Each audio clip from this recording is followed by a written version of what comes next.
لكن راحت على صفاء وعادت أربيلية الكرة بمنتصف الميدان. الطلعة الهجومية الصفراء، القطار الأصفر لا زال منطلق نحو الأمام، لا زال يندفع نحو الأمام ونحو الانتصار، نحو محطة. الله، هذه قذيفة أرسلت من أربيل إلى بغداد، هذه ردة فعل القلعة الصفراء، هذه قوة الأصفر، هذه هيمنة الأصفر. نعم قذيفة أرسلت وبقوة بعثت بشباك الزوراء، كانت محطتها الأخيرة، هزت شباك الزوراء بالمباراة الثانية على التوالي.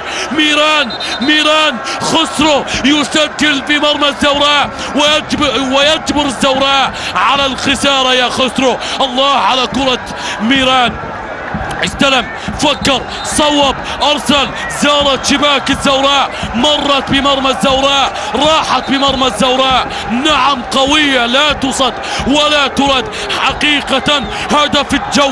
هدف الجولة بمرمى على قاطع الاستلام والتحضير والتصويب والفرحة الأربيلية للقلاع الصفراء. نعم بكرة لا تصد ولا ترد بالمواجهة الثانية على التوالي يسجل